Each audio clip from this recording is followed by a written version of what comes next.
put together, I think, the most extensive and inclusive voter fraud organization in the history of American politics.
Every time we vote, we're standing up side by side with the Founding Fathers, with the men of Valley Forge, with patriots and pioneers throughout our history, with all those who dedicated their lives to making this a nation of the people, by the people, and for the people.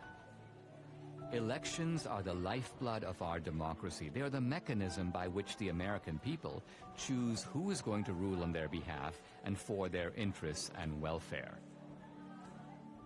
Without elections, there would be no way for the American people, for us, to exercise our legitimate sway on the future direction of this country.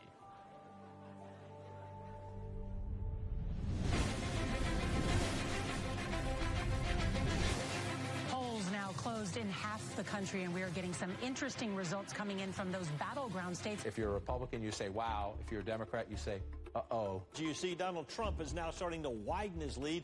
President Trump now with 54% of the vote. The president right now has the lead in the Keystone State. We're going to have a great night, and we're going to have, much more importantly, we're going to have a great 4 years. The 2020 election haunts the American mind. Here's where it gets really bizarre. At Fulton County, most populous county, it is Atlanta, they just stopped counting. Nevada, meanwhile, has stopped counting votes. They've all stopped counting for the night? All right, welcome back. This is CNN's special live coverage, 10:31 a.m. on the East Coast. Why am I giving you the time? Well, if you managed to sleep last night, things changed. You may have gone to bed thinking this election was headed one way, and then you woke up and you saw things were different. Also overnight, Joe Biden pulled ahead in the state of Georgia. Joe Biden takes the lead in Pennsylvania. Okay, we have an announcement to make. Joe Biden has run for president 3 times, and the 3rd time has turned out to be the charm. One side insists it was the most secure election in U.S. history.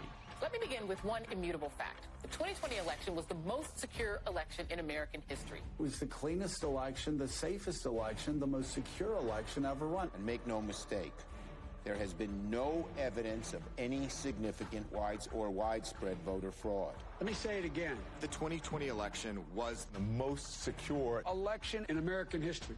Period. This same side accuses anyone who disagrees with them of perpetrating a big lie or the big delusion. The big lie keeps getting repeated. The big lie is just that, a big lie. And despite a relentless media barrage, the other side remains convinced there was widespread election fraud.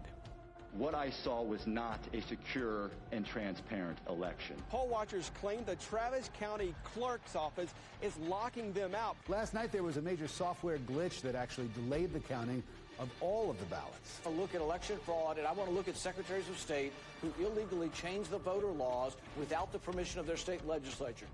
There have been numerous attempts to prove election fraud. The van dropping off ballots in the early morning hours of November 4th, 8 hours past the deadline. She said her mother was in a nursing home and did not have the mental capacity to vote. We've obtained video tonight that shows a man dropping several ballots into a drop box. Scottsdale woman pleads guilty to casting a ballot in her dead mother's name. Shows a man buying a registration form for an absentee ballot from a voter, giving him, quote, pocket money, unquote, of $200. Yet courts have refused to consider these cases on the merits. The Supreme Court rejecting an effort by Republicans to reverse President-elect Joe Biden's win in Pennsylvania. The Supreme Court has rejected the Texas-led effort to toss out election results in 4 key states. Even some Republicans dismiss the idea of systematic fraud and call for us to move on. Fraud did not play a role in the outcome of the election. The election was fair as we've seen. We simply did not win the election as Republicans for the presidency. Rather than reject what happened on the 6th, reject the lies about the election, and make clear that a president who engaged in those activities can never be president again. But we can't move on unless we know the truth. Many other issues arise out of the 2020 election. Did the January 6th protesters go to D.C. to mount an insurrection? It wasn't an insurrection. It was a primal scream. To protect the Constitution of the United States against enemies foreign and domestic! They wanted their elected leaders to adjudicate the claims of election fraud. The left's claim that this was the most secure election is also the foundation for the widespread censorship on social media of the so-called big lie. This morning, President Trump waking up without his favorite megaphone. You will never again see a tweet from President Trump. But is it a big lie? Is it a lie at all?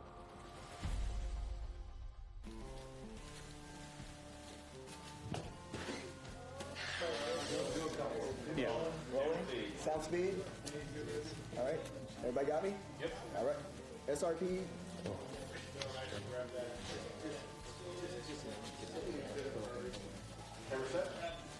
Ready?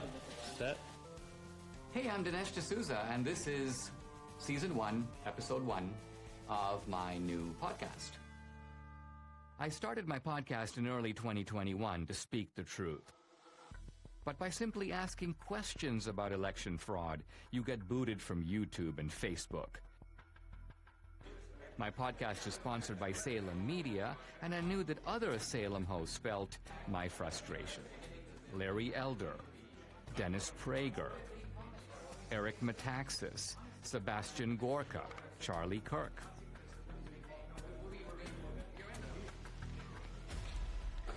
Let me begin by asking a very simple question. Do we feel confident or comfortable that we know the truth about what really happened in the 2020 election? I'm agnostic on this question, and I am awaiting more information. What about you, Eric? I think Dennis is a coward. I think, no, honestly, it's almost funny to me you say you're agnostic. And I think most Americans know that we don't know what happened and are not okay with that, by the way. I'm supposed to believe that a man who didn't campaign or campaign from his basement got more votes than the first black president in America? I don't believe it. Charlie? We have crumbs. We have some evidence here and there, but the picture is far from complete. Larry, in your race, you were asked straight out, right? Do you believe that the 2020 election was stolen? What was your answer, and do you abide by that answer as of right now? My answer was that Donald Trump is in Mar-a-Lago, and Joe Biden is in 1600 Pennsylvania Avenue. The lawsuits did not succeed. Do I believe there was shenanigans? Do I believe there were irregularities? Absolutely, and said so. This is probably the most loathed president I've ever seen. I thought Richard Nixon was loathed. I thought George W. Bush was loathed because of the Iraq War. I've never seen the level of vitriol against this man every single day. I think there was a study that found 91% of the news of ABC, NBC, CBS nightly news against Donald Trump was negative. dogged by a bogus 2.5-year collusion investigation. And then on the eve of the election, this Hunter Biden story drops, which shows that Joe Biden completely lied about his lack of knowledge of what his son was doing, and it was suppressed. And even the CEO of Twitter later on admitted that it was suppressed and shouldn't have been. That alone would have altered the election. You add all that up, my point is, this man is so loathed, I wouldn't put it past the Democrats to do virtually anything to make sure he doesn't get another 4 years. If I believed the president were a Nazi, I might steal an election. If we were Germans in the 1930s, we'd steal the election from Hitler if we could. If I'm that indoctrinated, of course I can justify it. I think it was Jane Fonda who said that COVID was God's gift to the left, right? It wrecks the empirical positives of the Trump economy, but here's the other. It enables a whole bunch of things on the other side to change the rules of the election. So the point is, in a COVID environment, is it not conceivable that Trump could have lost fair and square? I think millions of Americans know something went wrong, and they have little pieces, and no one's really put it together. They know that there was injustice. They know it in their gut. They know it through the bellwether counties where Donald Trump won almost every single one of the predictive counties that show who's going to be president. And then they also know it where they went to bed thinking Trump was going to have 4 more years, and they woke up with the exact opposite. We have an individual who could fill a stadium with 60,000 supporters in 24 hours, vice an individual, you know the famous photograph of the 6 empty circles at a Biden rally. We have an incumbent president who received more votes than any other incumbent president in American history, who actually got 10 million more votes than he did 4 years prior, and who received more support after 4 years of being called a racist and a white supremacist, more support from the Hispanic and black community than any Republican president since the 1960s. And he was beaten by a machine politician who couldn't speak clearly, who on the campaign stage would confuse his sister with his wife. It just stinks. Now, is it possible that the very success of Republicans down ballot, I'm talking about Republicans running for the House, running for the Senate, running for other races, the fact that the Republicans as a party did pretty well, but Trump lost, doesn't that work the other way and undercut the idea that there was systematic fraud? It's an anomaly, because if he really, when a president really loses, he has tails. What is it called? Coattails. Coattails. And the down ballots lose. But they won. Why didn't they cheat on all of those? Why didn't they cheat in Virginia with Youngkin? And who's to say they didn't cheat? Not all attempts at cheating succeed. You're right. One other question. In the Republican Party, I keep hearing people who seem annoyed at the revisiting of the 2020 election. Their attitude appears to be, let bygones be bygones. Let's just move on. I think the reason that many Republicans are saying let's move on is because bold accusations require bold evidence, and they haven't seen it. And because they know how vulnerable they are and how much they're going to be bashed. Well, yeah, you're called a sore loser. You're called a conspiracy theorist. The people who say that, let's move forward, are people in the elite who see Donald Trump as an anomaly. You will not win in any district in this country because you have said that the 2020 election was a fraud.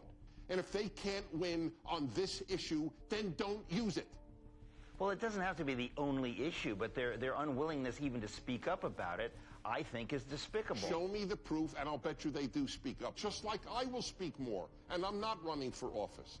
But I have not gone on board of, I know for a fact this was a fraud. Show me the money.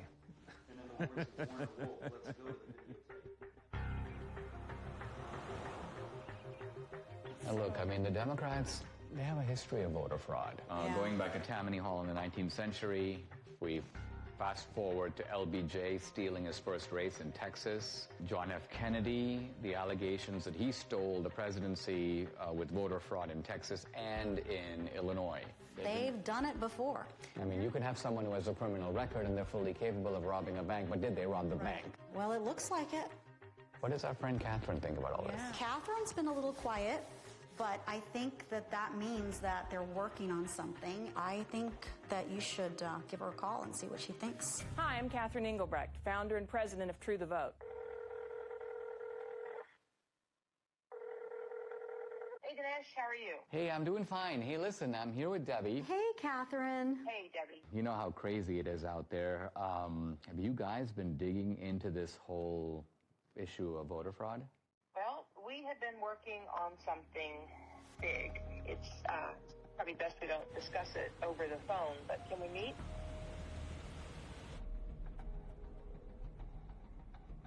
I've been working with Greg Phillips. I don't know if I've ever introduced him to you, but he has a deep background in election intelligence. He's worked projects all over the world. He's a massive 30-year experience.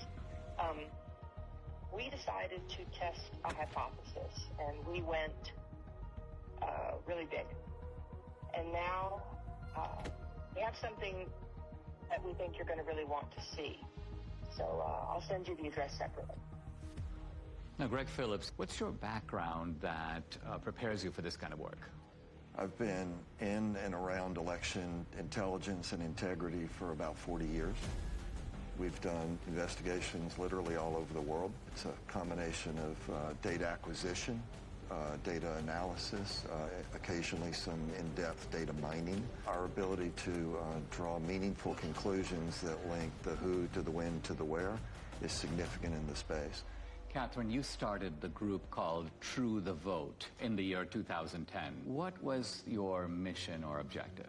We just didn't have enough volunteers working at the polls in our local elections. So we began by training people to work in the polls, and then as we got further into it, we recognized, wow, some of the problems you see at the polls can be attributed to problems in the voter rolls. Well, what can we do about the voter rolls? And so it turned into something much bigger than we had anticipated. True the Vote has the largest store of election intelligence for the 2020 elections in the world. No one has more data than we do. So I started True the Vote to ensure that every American voter has an opportunity to participate in elections. I think I became familiar with your work when you gave congressional testimony. Now, that was in the year 2014. In fact, I met you through Debbie, and I think what's interesting is that you not only have known Debbie for years, but you trained her. Absolutely. I was a bilingual poll watcher. Oh, yes. So my Spanish language came in very handy. I was a poll watcher in Rosenberg, and the poll judge was telling this couple that came in Spanish who to vote for. And, of course, she didn't really realize that I knew Spanish, and so there we go. And you busted them. I busted them. Yeah. So, Catherine, when you set up True the Vote, you set it up not so much, it's not a partisan organization. Is that because you saw shenanigans, problems with voting as coming out of both parties? Oh, absolutely. Plus, we need parity of parties at the polls. Well, you told me about this remarkable election in which you had vote harvesting and vote trafficking, but it was on behalf of a Republican candidate. Exactly. In North Carolina, it was unique in that it actually overturned an election. There's going to be a new election in the North Carolina congressional district engulfed in a scandal over voting fraud. This all centers around allegations that an operative for Harris then hired a team of people to harvest absentee ballots, paying them between $2 and $3 a vote. So you have an activist, the guy's name was McCrae Dowless, and he worked for the Bladen Improvement Association, which was a kind of an African-American get voters to the polls, but apparently they were doing all kinds of vote harvesting, and he learned the strategy. Then he broke with them, and he took his services to Mark Harris, a Republican, well, actually a pastor who was running. Correct. And Harris won. He pulled it off. In 40 years of doing this, we've seen this over and over again. Sometimes the schemes are a little bit different. Sometimes it's people out banging on doors, gathering ballots. Sometimes the ballots are sent here, gathered here, deposited there. But the trafficking itself is always the same basic pattern. There's a nonprofit involved somewhere in the middle. There are people that are either collecting those ballots on the one hand or depositing those ballots on the other and getting paid for it. In no case is it acceptable to be paid for your ballot or to accept some form of remuneration for your ballot. And in no way, in no time, is that legal. I noticed, Catherine, that in the immediate aftermath of the election, when there were a lot of accusations and charges flying around, all reflecting these suspicions that something went deeply wrong, charges of foreign intervention, charges of machines, you and your organization were kind of dead silent. I got the impression that you were looking for a different approach. Given the outliers that were introduced in such a major way in 2020, namely the privately funded drop boxes, the mass mail out of ballots, the hypothesis was if you were going to cheat, how might one go about this? That would be provable, trackable, traceable. You said there might be some, let's just call them bad actors, who are delivering ballots systematically and illicitly to these mail-in drop boxes, and there might be a way to track them and to bust them. We didn't know. We decided we were going to let the data tell the tale, and we collected together a team of highly skilled contractors and put together a plan to see where the data would take us. What, Greg, is geo-tracking? So the idea is to collect these signals that are emitted from your phone. Your cell phone is delivering information to apps that are collecting that ping. So there are 4 key coordinates: the lat long, the elevation, and the time. And with that data, we can then build a pattern of life around you. So that phone's here right now. Well, where's it going to be at 5 o'clock? And where's it going to be tonight? Well, here's my cell phone. My cell phone is off. Can I be geo-tracked even with the cell phone being off? Possibly. Depending on the apps depending that are on the phone. apps, depending That's on what marketing companies do all day, every day. Now, this is the point. We were at the Apple store and at CVS, and on both occasions, they knew where you were evidently. Absolutely. And they were telling you about specials, and they were, so people have experience of this. There's 300,000 or so apps that gather that data, and then they sell it to brokers. Isn't it also true that this geo-tracking has now become a vital tool for the military, for the intelligence agencies, and for law enforcement? Indeed, they're using it almost every day. I'll say that there's no question amongst anyone that I know in the community that many, if not all, of the people that were involved in the situation at the Capitol on January 6th were being tracked previous to January 6th, because they already knew what their pattern of life was. They already knew who to look at. Many of the people who stormed the U.S. Capitol on January 6th left digital footprints that law enforcement has used in making arrests. You're saying they must have known about these people before, because some of those guys were arrested 1 day, 3 days, 5 days after January 6th, and that's not enough time to do the geo-tracking analysis. The very idea that you could go from the afternoon of January 6th to acquiring the data, tracking the data, unmask who actually owns that phone, which the government is required to do, and then get it to a grand jury, make an arrest in 72 hours? Impossible. It's not possible. They had to have been tracking the people in advance. But the fact of the matter is, these techniques are used every single day by law enforcement, the intelligence community, the Department of Defense. Was geo-tracking part of the way that the CIA was able to identify bin Laden? It certainly played a role. It's even more sophisticated today than it was when bin Laden was disposed of. More and more apps are participating in this program, if you will. The reliability of geo-tracking is not substantially different from the reliability of a fingerprint or the reliability of DNA. If it identifies your phone, now I could have given my phone to Debbie, but the simple truth of it is my phone was there on this particular date, and there's absolutely no question about that, right? That's correct. Now, you decided to purchase through these brokers that make this information available to companies. They make it available all kinds of places to buy data. Let's talk about the methodology. You identified data in certain places, and by and large you focused on the states where the election was decided. Tell us, what are the areas that you bought data for, and what were you looking for? And what's the time period? October 1st through the election. In Georgia, we actually bought from October 1st through January 6th after the runoff. So we went in, We decided to do the Atlanta metro area because it picks up some rural areas, it picks up some urban areas, it picks up some suburban areas. 309 drop boxes in the area. And we thought, okay, well, this is a pretty good test. We, in essence, sort of fenced around those. Geofencing. Geofencing. And then we were able to make purchase of data of people that had been near those drop boxes, but also near the organizations. Across the country, we bought 10 trillion signals. When they give you this data that you then have to go through, what does this data look like? Well, it's a massive data transfer. We have more than a petabyte of data. You're talking about transacting hundreds of terabytes, so it's a significant move of data. You have 10 trillion signals, that's a lot of signals. So what was the criterion that you set? Final decision was they had to have been to 10 or more drop boxes, meaning unique visits inside of a space, and 5 or more visits to one or more of these organizations. Those were the outliers. It was such an aberrant pattern. So what you're saying, I mean, it seems to me there's no reason for someone to go to even 2 drop boxes, but you're saying that maybe there's a conceivable reason someone did that. Let's identify a large number of drop boxes and multiple trips, and that way we're going to catch not all the offenders, right, but the worst offenders. The way we would describe it is we want to absolutely ensure that we don't have false positives, meaning including people that should not have been included. We're not in any way saying that this is all there is.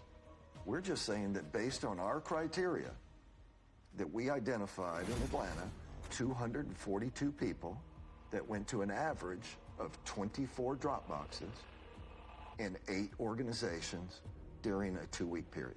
242 mules. Now let's pause for a second. What is a mule? When we started the project, we had to figure out how are we going to describe the individuals and the elements involved. And to us, it felt a lot like a cartel. It felt a lot like trafficking.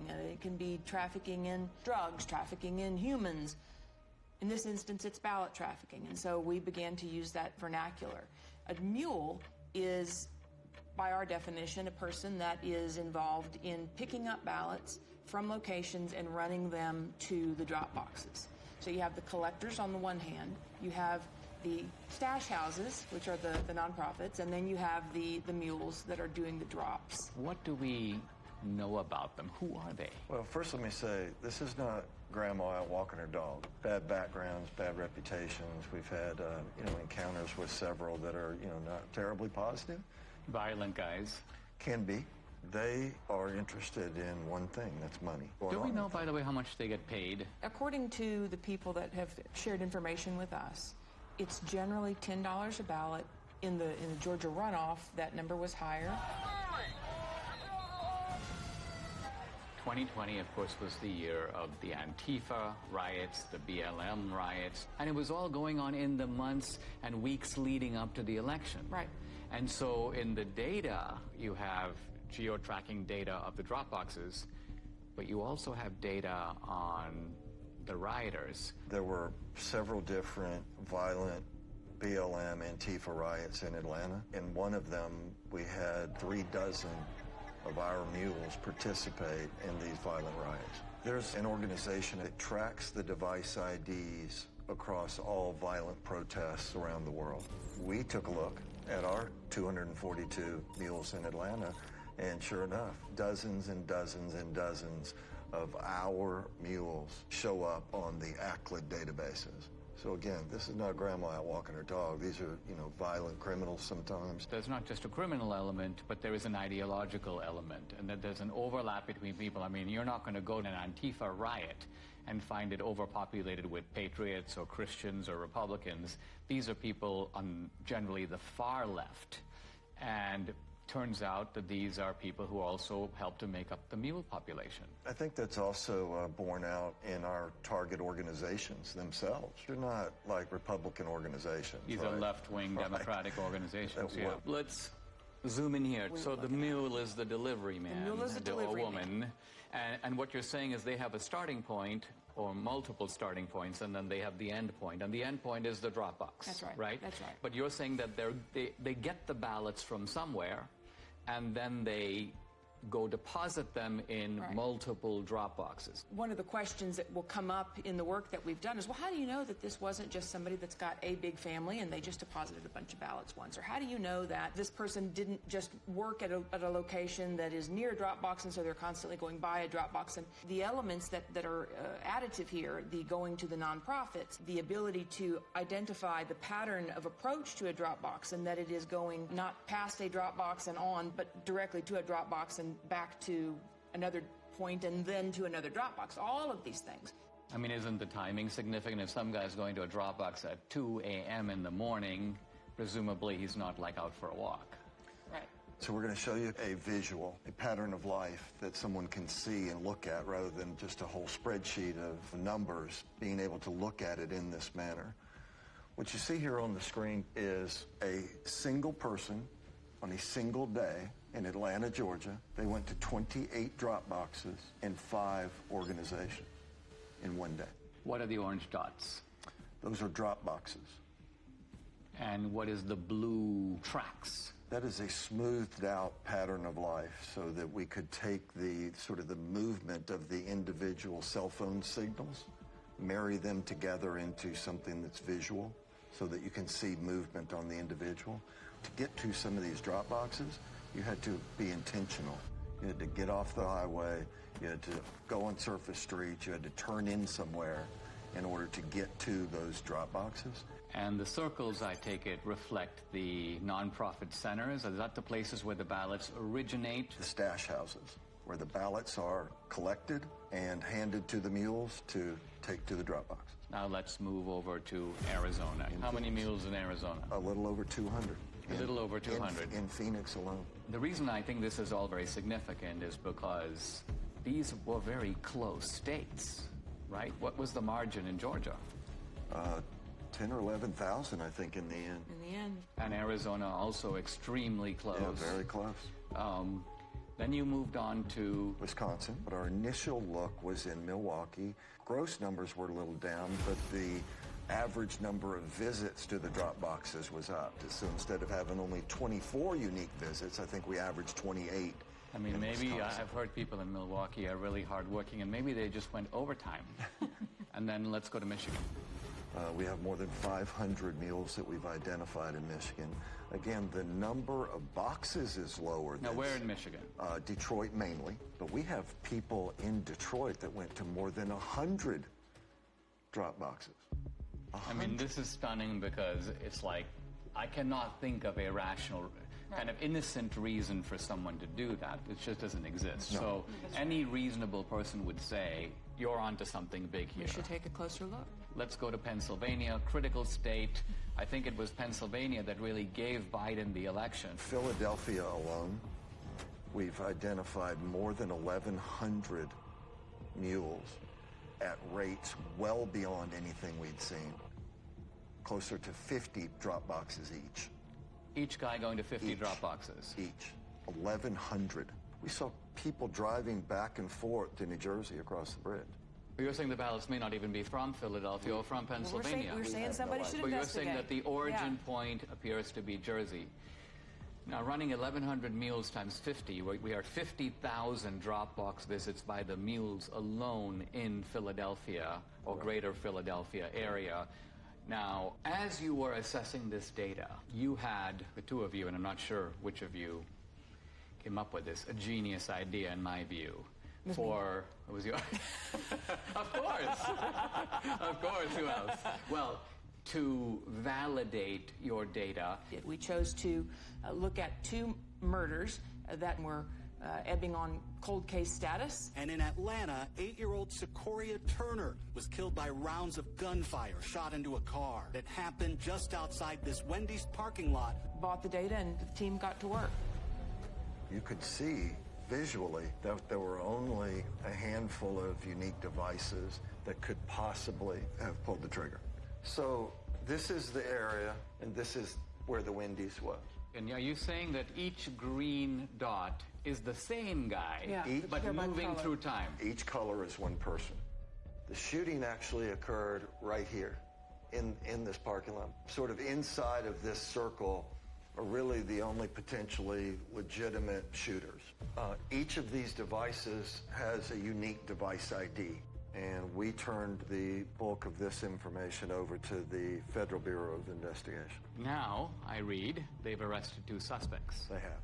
2 suspected gang members will appear in court this morning on charges that include the shooting death of 8-year-old Secoria Turner. And isn't it true that this tracking, these movements, this parallels exactly the work you're doing with the Mules? Exactly. It's one thing to have the scientific evidence, which is persuasive on its own merits, but do you have video evidence? We do. How much of it do you have? 4 million minutes of surveillance video around the country. Official surveillance video of these mail-in drop boxes? Yes. How do you get it? You can file for open records requests. Any citizen can do this. It was a very difficult series of steps that had to be followed to procure the actual surveillance video. Do you have video in Georgia? We do. Is it video from the presidential election, the runoff election, or both? Both. Do you have video from other states? Some video from Arizona. We have recently learned video was specifically turned off on particular drop boxes. In which state? Arizona. Wisconsin, it turns out, even though the rules required them to have video. Did they do the video? No, they did not. There should be video on every drop box. Indeed. Given today's kind of cost of technology, it would not have been that hard to do it. And you sent me a screenshot, Catherine, where you were requesting video, and I believe it was the state of Georgia saying this video does not exist and we can't tell you why it doesn't exist. Right, that was in Fulton County. We have correspondence like that from a lot of states. In the absence of video, and that geospatial data is key to decoding, what the greater scheme was. But in the case of what we're going to show you now, what kicks it up a notch is that we have the geospatial data to support the video. Let's talk about some of the videos. So we're going to show you a couple different ones. This particular individual we have in a number of different locations at a number of different times. He's actually a mule. This is the official surveillance video of Georgia. Absolutely. And so as the person pulls up, they don't even bother parking. Of course, in the middle of the night, so why would they? He gets out, approaches the box.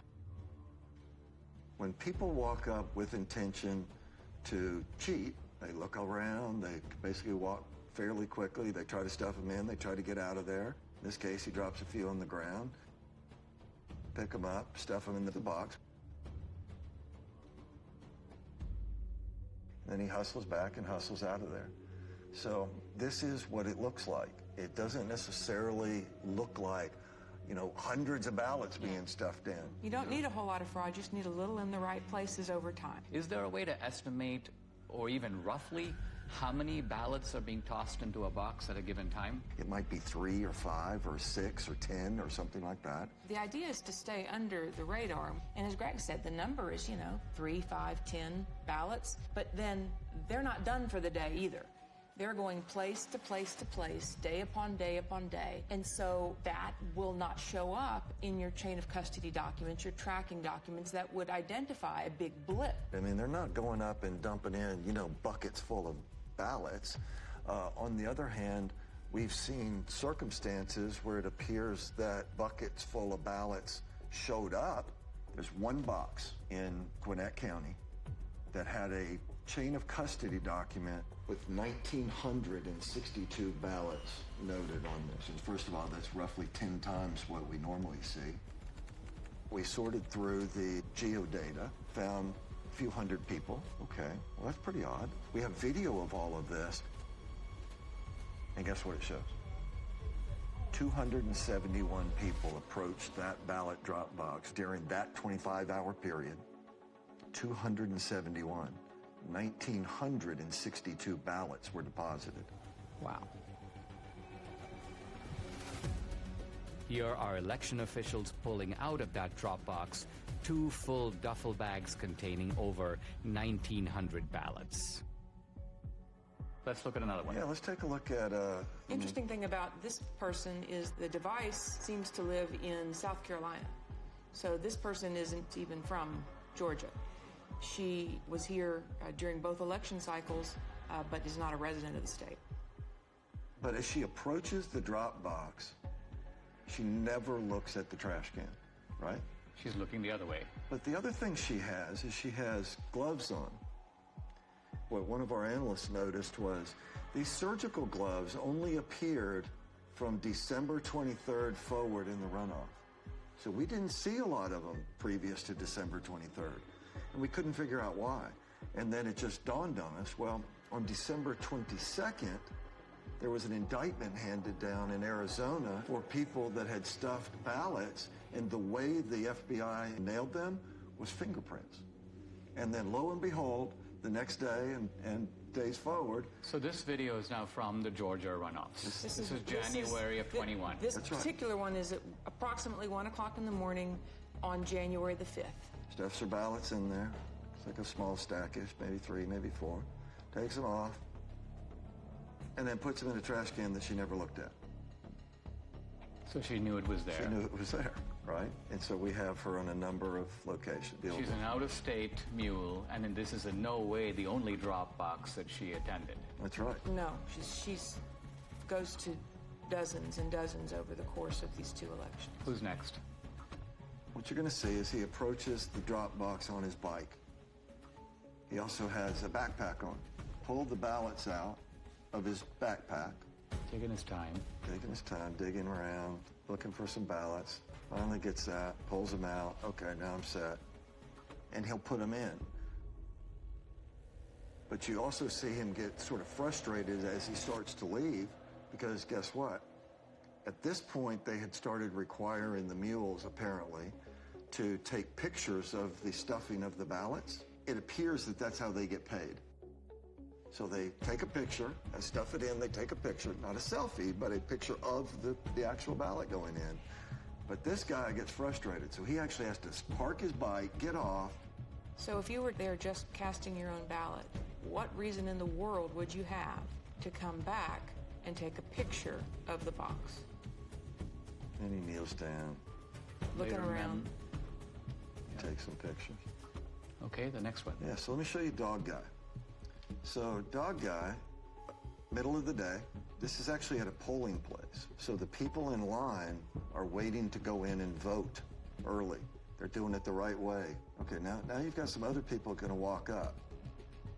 This lady doesn't care, but this next guy cares. He's watching the whole thing. The guy looks up, talks to him. Got the ballots under his arm already. Now he's got the rest that he pulled out of the bag. And he's going to get his camera ready to take the pictures as he puts them in there. If you consider the brazenness of this, right? This is the middle of the day. There's people sitting there watching you cheat. People that are doing it the right way. But it's difficult for them to know what to do, except observe and maybe say, what's going on here? What did I just see? They wonder, what does this all even mean if this is happening in broad daylight and nobody's doing anything to stop it? And so these are the kind of things, 4 million minutes of this. This was an organized effort to subvert a free and fair election. This is organized crime. You can't look at this data in its aggregate and believe anything otherwise. That's especially true when you consider that in places like Georgia, it was only decided by 10,000, 12,000 votes. And you look at 5,000 visits just from our mules, it's not a leap to say, yes, this would have made a difference. Adding these numbers up, we have 2,000 plus mules based upon not searching these whole states. And remember, we're only talking about a small number of states. We're not talking about the whole country. We're not even talking about whole states. We're not even talking about whole states. Right, that's right. And we're also talking about a gross undercount of the actual number of mules because you set a high bar. They had to go to 10 drop boxes. So if there's a mule who went to 7 drop boxes, you wouldn't catch that guy. And they had to go to nonprofits. So they had to meet those 2 criteria and then go to one of the geofence drop boxes. If they met the 2 criteria but went to a post office box, we're not going to look at them. One of the slogans of the Democrats through all this debate has been, make every vote count. And I think we can now see in a chilling way that this is kind of what they mean. What they mean is, it doesn't matter if all kinds of illegal ballots are being dropped in, let's just count them.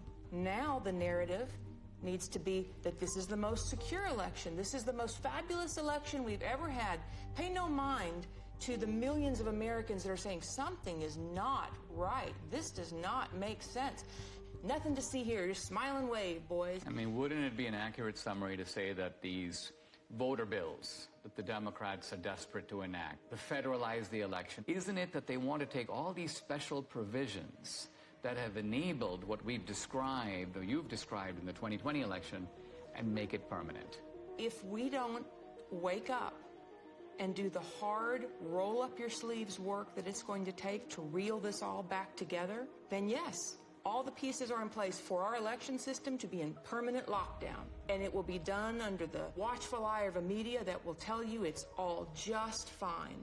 It seems like they are subverting democracy in the public pretense of protecting it. Absolutely.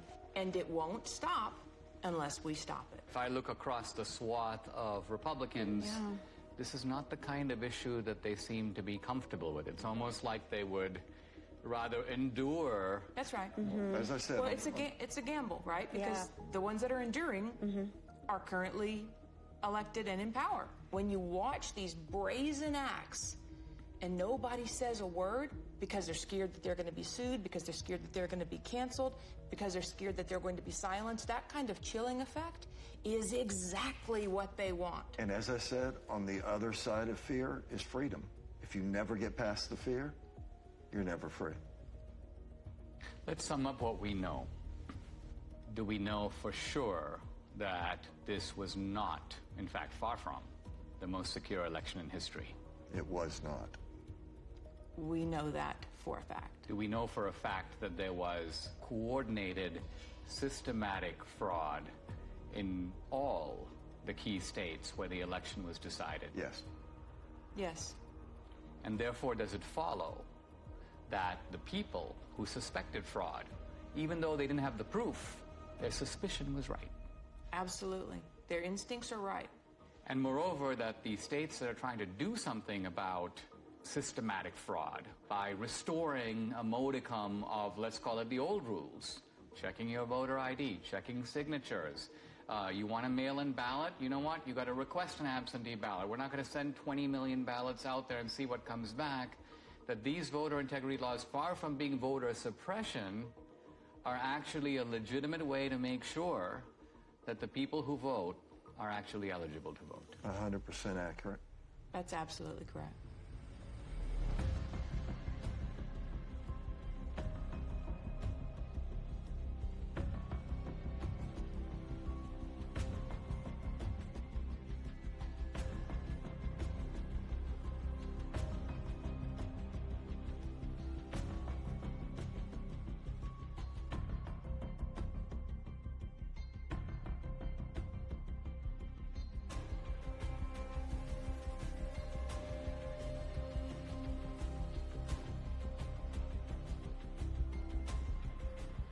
What you are seeing is a crime.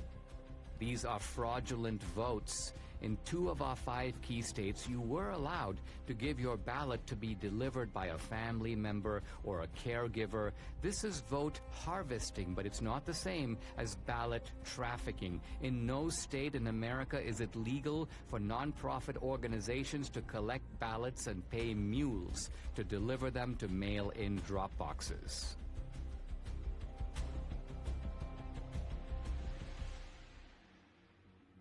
Now we come to the most important question of all. Was the magnitude of vote trafficking in these key swing states enough to tip the balance in the 2020 presidential election?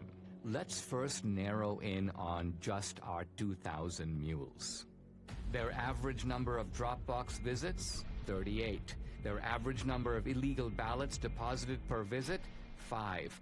That's 380,000 illegal votes. But was this sufficient to put Biden in the White House? To answer that question, we must look at each key state. In Michigan, 500 mules, averaging 50 Dropbox visits and 5 illegal ballots per drop, That's 125,000 illegally trafficked votes, not quite the 154,000 vote difference between Trump and Biden. So Michigan, with its 16 electoral votes, stays in the Biden column. In Wisconsin, 100 mules, averaging 28 drop-box visits and 5 illegal ballots per drop. That's 14,000 illegally trafficked votes, 6,000 votes short to give Trump the win. So using only our mules, Wisconsin's 10 electoral votes stays in the Biden camp. But now we come to Georgia. 250 mules, averaging 24 drop-box visits and 5 illegal ballots per drop. That's 30,000 illegally trafficked votes, far more than the 12,000 vote difference between Trump and Biden. So Georgia, with 16 electoral votes, moves over into the Trump column. In Arizona, the numbers are roughly the same. 200 mules, averaging 20 drop-box visits and 5 illegal ballots per drop. That's 20,000 illegal votes. Again, these illegal votes are substantially more than the 10,000 vote margin that gave the state's 11 electoral votes to Biden. In Philadelphia, Pennsylvania alone, 1,100 mules, averaging 50 drop-box visits and 5 ballots per visit. That's 275,000 illegal votes, again comfortably exceeding the 80,000 vote margin between Trump and Biden. So Pennsylvania's 20 electoral votes goes for Trump. Shockingly, even this narrow way of looking at just our 2,000 mules in these swing states gives Trump the win, with 279 electoral votes to Biden's 259. But no one thinks that our 2,000 mules were the only mules trafficking illegal votes. To widen the search, Greg and his team lowered the criterion from 10 or more to 5 or more drop boxes. This revealed a huge upsurge in the number of mules from 2,000 to 54,000. 54,000 mules. Next, they used a very conservative estimate of just 3 ballots per drop box visit. Now, when we multiply this increased number of mules times the 5 drop-box visits per mule times just 3 illegal votes per drop, we find election fraud on an astonishing scale. In Wisconsin, 83,565 illegal votes were trafficked. In Georgia, 92,670. In Pennsylvania, 209,505. In Michigan, 226,590, and in Arizona, 207,435. Using this calculus, Trump would have won all the key states. And the final electoral vote, 305 to 233. I wanted to get my Salem colleagues' take on what I'd learned here.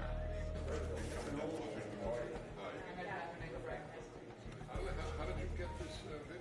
Is this all surveillance footage? Is this like official static cameras on official video? Sorry, this is all acquired through open records. This is the way that we look at it. There's 4 million minutes of video. Well, these are official footage. This is official surveillance footage. It's indisputable. It was taken by the state itself. That's the only place that the video left, came from. I think, did not anticipate that anyone would go through this video. So this is 1 o'clock in the morning. Don't we all vote at 1 o'clock in the morning? Right. Seems silly, but somebody asked me, they go, how do we know this is not normal mail? This is a ballot drop box. Right. Okay, this is not the mailbox where we write your mom. She's got gloves on. She's got gloves on. And what does she do with the gloves? Ooh. Whoopsie daisy. Hang on, she walked straight past that can and didn't see it. You gotta show that again. It's hilarious. Look, she just walks in. So this is not the first time she's done that. No. So that one was in Georgia, is that right? Yes. So in Georgia, it is illegal to turn in anyone but yourself or your family member's ballot. It is illegal. Right? It is illegal. So forget the outcome. That's an illegal practice, what you just saw. That's right. Video number 2. Dog guy. This is called Dog Guy.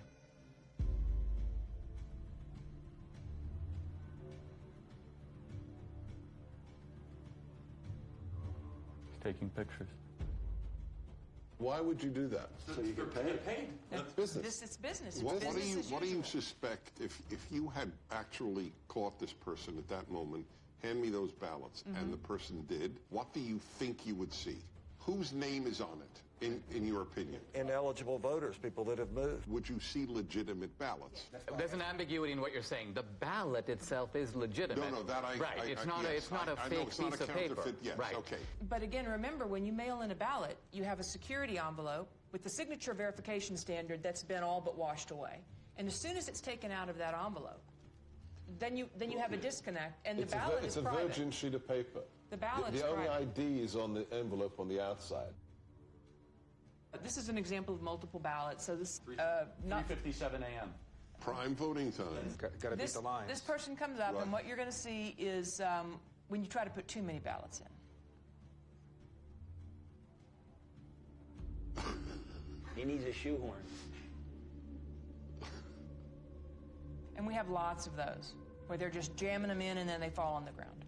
And when you can jam them... I mean, this alone is, to say the least, suggestive. Who's voting at 3:57 a.m. with a whole bunch of ballots? And then being able to match that ping where he's standing there to the next place he goes. So we're seeing videos of one. Right. But each one of these, went to... On average, you 23 have video times. Of the same guy going different places? Yes. Right. This is their pattern of life. So in one night, this person, this mule, went across 6 counties to 27 different drop boxes, 5 different organizations. In one night. So he was getting the ballots from the organization. Correct. So, the Republicans had no idea this was going on during the election. Trump, to his credit, tweeted out in July, mail-in ballots are a disaster. And he was attacked so hard by Kemp and Ducey and so many. But he didn't have this information, obviously. His instinct ended up being right. This is the tip of the iceberg. You're talking about extraordinary criminal activity, but there's a ton more, you would guess, that you have not even touched. You are talking about 200,000-300,000 ballots that were just harvested in only your geolocated locations. But you are talking, what, 5% of America? Less than 5%. Okay. So, case closed. Sorry, gentlemen, lady. Case closed. All right, so I do a heroic thing that not necessarily others here do. I read the New York Times every day. That's crazy. We're sorry for you. It's my martyrdom.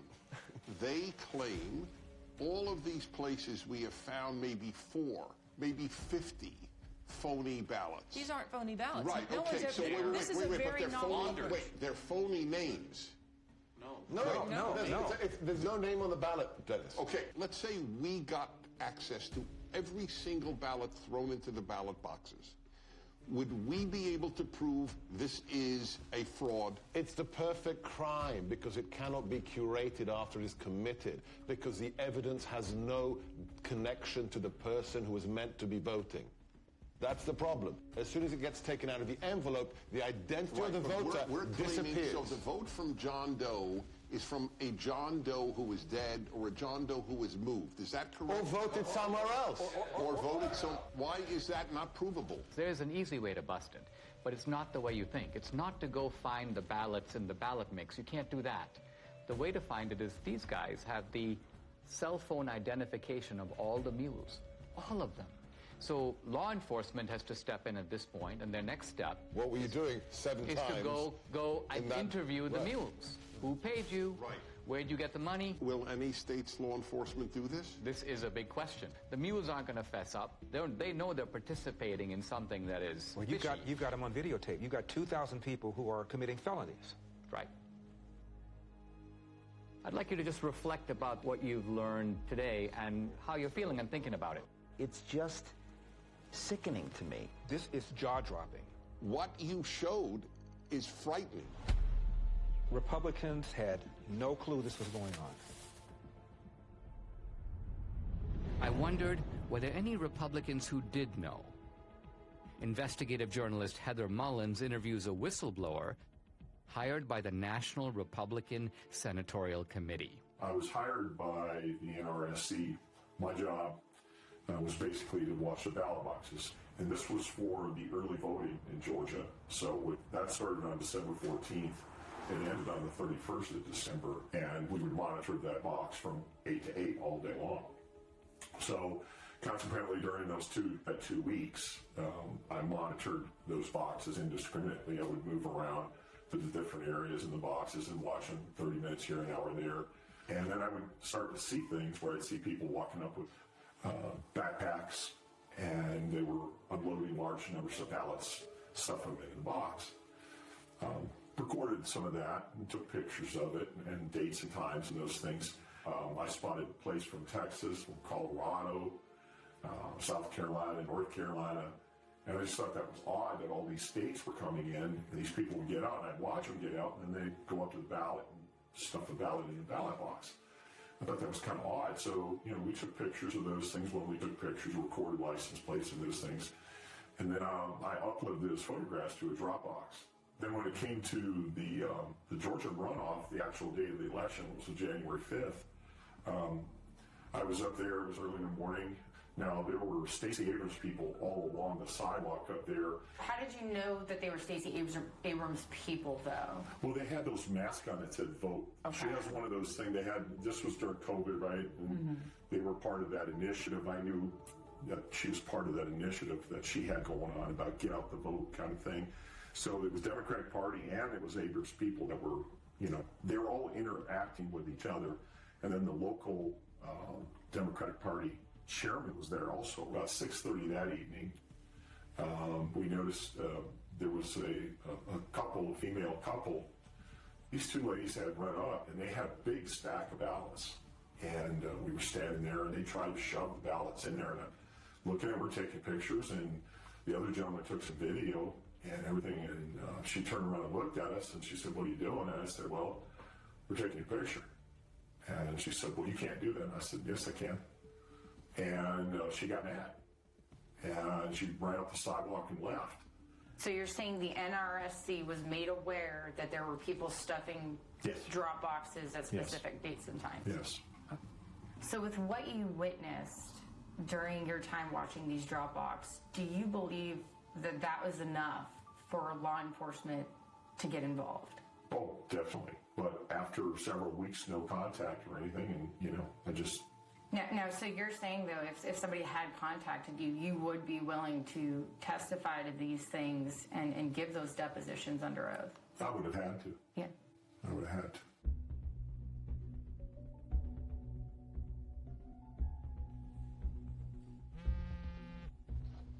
Catherine, hey. Greg just interviewed an informant in Arizona who's now cooperating with authorities. Oh, wow. Okay. Check your email.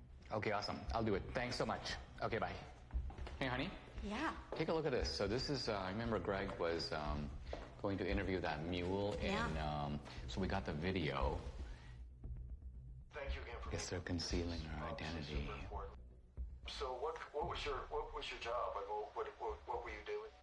Receptionist. So at some point, you were asked or sort of instructed, I guess, to start receiving people's ballots. I was just instructed to go ahead and receive ballots from various people, females mostly, and on Friday they would come and pick up payment. I assumed it was payments for what they were doing. So they would, during the week, they would bring them in at various times, and then you would pay them, like, all on a Friday? Is that kind of how it went? Yes. Interesting. And then I would get a call to find out how many ballots were brought in and if they were already pre-filled out first.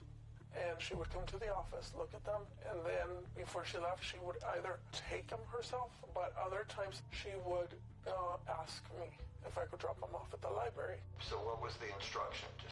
Just to drop them off. In the drop box? In the drop box. The early ballots. Can you give me an idea of how many you personally put in the box? Hundreds? Could have been, yes. And was there a reason she wanted you to go to that drop box as opposed to maybe City Hall or something? There's no cameras. There's no cameras there. And she would want me to take it in the evening when it was dark also. Do you think this is widespread in Yuma County or elsewhere? I would say it is. So do you think that people you know in San Luis, they believe that their vote matters? I don't even think they know the meaning of what voting is. Do you personally think that the elections in San Luis are free and fair? No. They're fixed. they've been fixed. They already know, seriously, who is going to win the next election before it even happens. How do you think this affects the community, especially the Hispanic community, because it seems like they're preying on minorities? They're an easy target because most of the Hispanics that live in the town are not well educated as far as the law. They look at it mostly as, oh, she's trying to help us because we're older, because she's having someone come and pick it up at my house, because I don't drive. Most of them, maybe, I would say honestly, 90% of the elderlies that live in San Luis don't drive or have relatives that are willing to drive them to do this, to go to the voting polls. Back when I first moved into the city of San Luis, I did have somebody come and knock on my door and ask for my ballot. And it was somebody I knew and that I had known for many years since I was a child. And up to this day, that person does not talk to me because I said there was no way I was giving them my ballot. What a brave woman to do this. Totally. I call it the Mexican mafia, seriously, because they work like that. It seems like we need to do a better job of maybe educating folks or helping people understand that this stuff's not okay. I offered a long time ago, but again, they told me, oh, don't do it, because you're going to end up in the trash can in pieces. What do you think it's going to take to get this trafficking to stop? For people to get caught and to pay the price. Wow. Unbelievable. We know that the Mules got their stashes of ballots from these activist organizations. But where did the activist organizations get the ballots from? Hans von Spakovsky is a former member of the Federal Election Commission, a senior fellow at the Heritage Foundation, and co-author of the book Our Broken Elections. I will say election fraud is bipartisan, but most of the cases I see are, unfortunately, the Democratic Party. Hans, you just watched a mule kind of fessing up about participating in this trafficking operation. Is this kind of a mule operation something familiar to you? But unfortunately, this is so common in some parts of America, particularly the Hispanic community, that they have a special name there. There they call them politiqueros. And these are individuals who are paid by campaigns or political parties to go into neighborhoods and collect absentee ballots to pressure and coerce voters. People who observe election fraud have commented that absentee ballot fraud or mail ballot fraud is the easiest and the most common type of election fraud. Why is that? Well, because they're the only kind of ballot that is voted outside the supervision of election officials and outside the observation of poll watchers. Transparency, as you know, is very important in the election process, and there's no one there at a voter's home to observe what's happening. Also, remember, when you're in a polling place, you fill out your ballot and you then deposit it directly into the ballot box. That obviously is not what happens with absentee ballots. There are some states, I believe about half of them, about 27 states, that allow voter harvesting. And by voter harvesting, what we mean is that you are allowed to give your ballot to someone else and ask them to deliver it. Now, are there any states in which you're allowed to pay mules to deliver ballots to drop boxes? No, you're not supposed to be doing that. And allowing vote trafficking to begin with is a huge mistake because you're giving third-party strangers, candidates, campaign staffers, party activists, all people who have a stake in the outcome of the election, you're giving them the ability to handle something very valuable, a ballot. Voter fraud is almost incalculably rare in the United States. Does it ever happen? Okay, occasionally it does happen. But it doesn't happen on a national scale. It doesn't affect the outcome. It would affect the outcome. I read these days constantly that election fraud, well, it could occur, but those cases are extremely rare. They're so episodic, they don't have the ability to tip an election. Is that true? Fraud happens often enough that elections get overturned. I mean, just go back 3 years to 2018 and a congressional race was overturned. I can cite to you another case in Mississippi. It was just overturned by a court because of fraud. Same thing in Florida. But look, that's just the tip of the iceberg. Now, we've shown that you've got these mules who are picking up these ballots at various vote stash houses. Hans, where do these organizations get ballots? Well, to quote Shakespeare, let me count the ways. You know, everything from filling out absentee ballot request forms for voters, but having the ballots sent to them, to actually going to the voters and obtaining the ballots from them, to stealing them out of mailboxes, to actually using high-quality photocopy machines to make their own ballots. Look, these cases unfortunately go on all the time. You can go to 2018, which wasn't that long ago, in North Carolina. Leslie McCrae Dowless is accused of mishandling absentee ballots in North Carolina's 9th District. Dowless would frequently obtain this report from the Board of Elections looking for the date an absentee ballot was mailed and if it had been returned. Ginger Eason, who first told me she was hired to pick up ballots, and Kelly Hendricks, who testified she did the same thing. What would you do with the ballots after you picked them up? Take them straight to the office in Dublin and hand them over to McCrae, and I don't know what happened to him after that. I know there was stacks of them on his desk. There was testimony in the case that his staffers were falsely signing as witnesses on those absentee ballots. Because he had done this before, he actually apparently had signatures of voters from prior elections in his offices. Voter rolls are in notoriously bad shape. States do a very bad job of taking people off who are no longer eligible because they've died or moved away. And it's very easy to get hold of a state's voter registration list. So, you know, if somebody's on the list and they haven't voted in 10 years, you're probably pretty safe in trying to cast a ballot on their behalf. Remember, in states that made the mistake of simply mailing out a absentee ballot to every single registered voter, well, if you're a fraudster and you get hold of that absentee ballot, you've got 90% of the information you need to fill it out because the name's going to be on the outer envelope and their registered address. Let's follow the track of these mail-out ballots, right?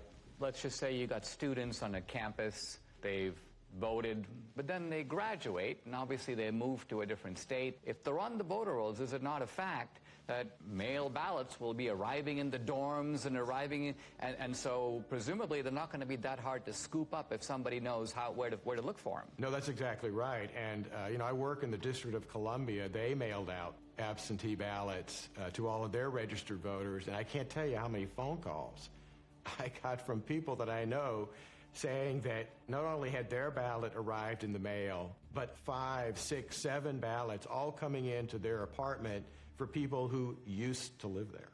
Now, a former Supreme Court justice in Wisconsin named Gableman has done a preliminary report. He talks about the fact that there are approximately 90,000 people in Wisconsin who are in resident care facilities or nursing homes. So she's basically not capable any longer of even remaining awake for more than a few minutes. And so were you surprised that she voted in February 2021?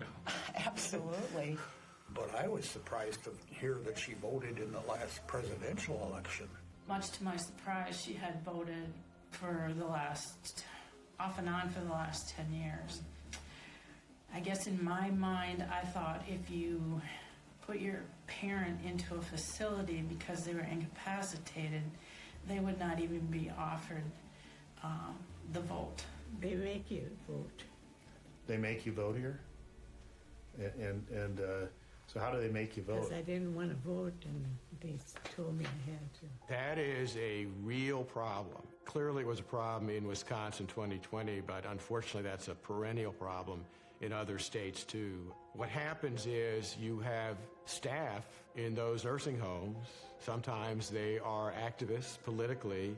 They get these individuals registered to vote, or if they're already registered to vote, they will request absentee ballots in their name, sometimes forging their signatures, and then filling out the ballots for them. Just prior to the 2020 election, the state of Texas indicted a social worker in a home for young people who were basically mentally incompetent.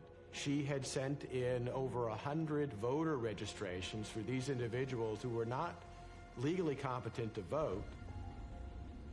What about homeless shelters? Look, if a homeless individual is mentally capable, they ought to be able to vote.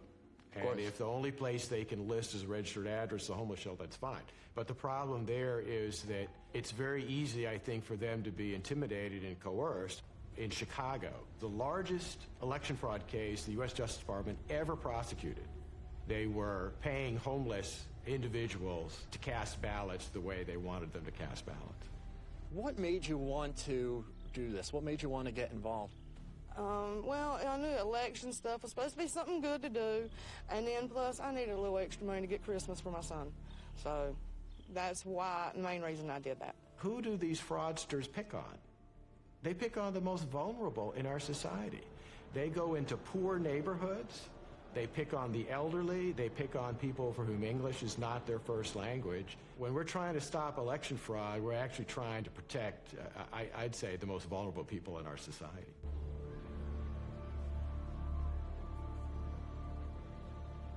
We now know where the ballots could have come from, but to pull off a heist like this on a national scale would take deep pockets. I wanted to find out where the money might have come from. Who could have funded the heist? I met with Scott Walter, an old colleague of mine at the American Enterprise Institute, who is now head of the Capital Research Center. This is an organization that has produced multiple reports on the funding of elections. People think of three rivers of money, really, that empty into the gulf of elections. The hard dollars to write a check to a candidate. The second you hear soft money or dark money. And then there's a third river that people tend to neglect, but Capital Research Center has studied intently, and that is the 501c3 nonprofit money, the kind of charity that you get to take a tax deduction for. That river is enormous. In the 2018 cycle, about $21 billion. Now, what do the IRS regulations say about the involvement of these nonprofits? By law, these nonprofit charities are forbidden to directly intervene in elections in any way or to help a particular party or candidate. The IRS is emphatic that you cannot intend or even have the effect of helping one party or candidate over the other. Now, let's talk about some of the key elements of this particular network that we're focusing on. We have drop boxes, and those drop boxes are, most people would think, funded entirely by the states. In other words, the drop boxes in Georgia are funded by the state of Georgia, but that's not entirely the case, is it? In the 2020 election, there was an unprecedented hundreds of millions of private dollars going into government election offices. The 470 million or so dollars were sent by Mark Zuckerberg and his wife. We did our part to secure the integrity of the election. There were a few other places that put in much smaller amounts. One entity that put in $25 million was, again, a nonprofit that's part of the Arabella Advisors, which as a total empire in 2020 took in $1.7 billion. Is there any evidence that this operation had a partisan thrust or a partisan character? As we all know, big money rarely comes without strings attached. One of the big ones is lots and lots of drop boxes. Also, lots and lots of vote by mail. To get your nice big checks, you had to do things like have drop boxes, encourage vote by mail, have ads in foreign languages, all kinds of things that little by little are nudging the turnout for one particular political party. In addition to the $470 or so million that went into the Zuckbuck operation, you also had in 2020 a $120 million project, very secretive, called the Voter Registration Project. The $120 million, it came from Soros's foundation. It came from Visa's foundation. It came from Warren Buffett's foundation. It came from unions like the SEIU. The Voter Registration Project has as its goal increasing in the 8 target states over 2 million voters who are overwhelmingly expected to vote for the Democratic Party. And so the states that we're talking about here, Arizona? Yes. Georgia? Yes. North Carolina? Yes. Any others? Nevada, New Mexico.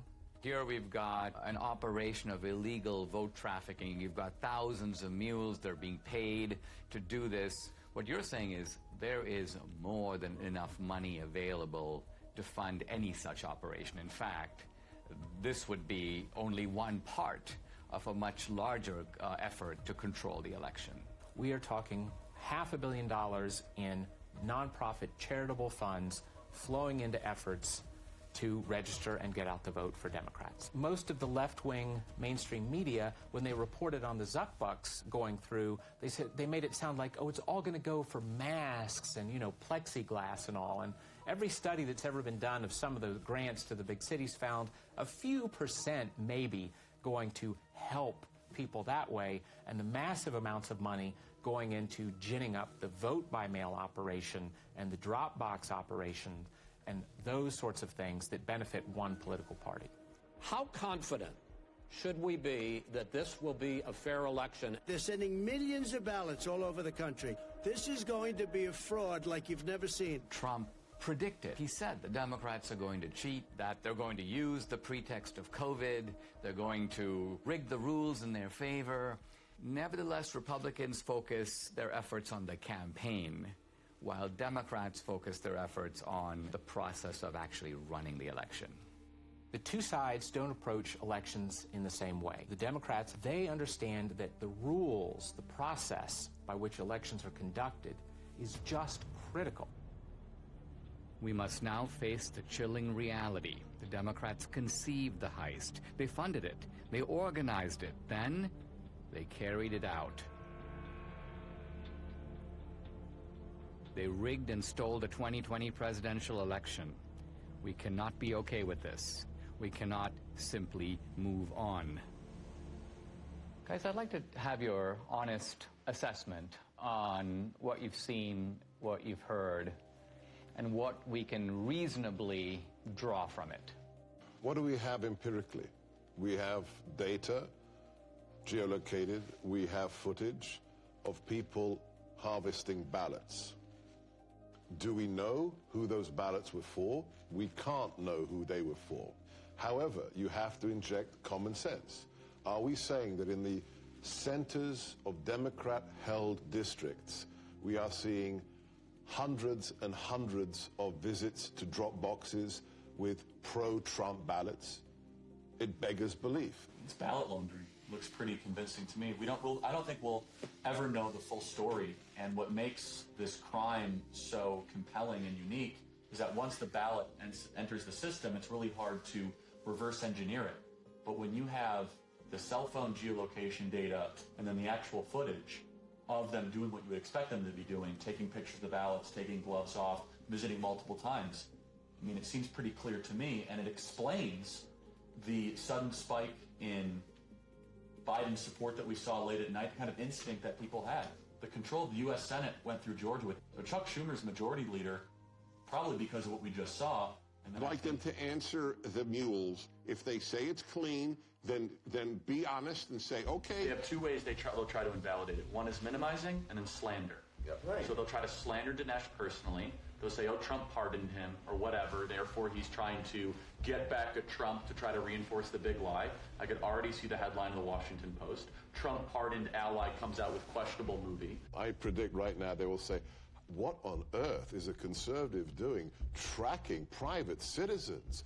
Gee, how dare, what is Dinesh D'Souza doing to voters at 3 a.m.? In fact, I mean, that'll be part of it. Intimidation will be the word. Right. The word will be intimidation. They'll say no person is safe. Communities of color are being tracked. People like in black neighborhoods are now going to have to fear for their life that their cell phone pings will be paired. And this is Jim Crow 2.0, Dinesh. I disagree that this is not going to be compelling enough. This is a smoking gun. This is O.J. Simpson being seen leaving the scene of the crime. I don't care how partisan you are. You can't dismiss all of this. How do you explain somebody going to a whole bunch of different drop boxes with a whole bunch of different ballots on the same night at 3:57 a.m. in the morning? How do you explain that? That alone. I'm sorry. I think a whole bunch of people in this country are going to go, oh, my God. I think that if every American saw that, I think it would move the needle. However, their ability to keep their side ignorant is total. It's going to be impossible to keep a lid on this thing. Well, this movie is an Overton window moment, right? So documentaries can do this every once in a while. Michael Moore did it. He moved the Overton window on many different topics 20 years ago. Al Gore did it with climate change. It'll happen, as Ernest Hemingway said, gradually and then suddenly. Because it's not just how many people are going to watch this film, it's who's going to watch it. It's going to be lawmakers. It's going to be people that work for the Bureau. It's going to be someone somewhere with a conscience that has power and to say, this is a problem. It can't be dismissed. It can't be dismissed. They have ruined Election Day in the United States of America. That's provable. And that's enough for me to fight the left with every fiber in my body.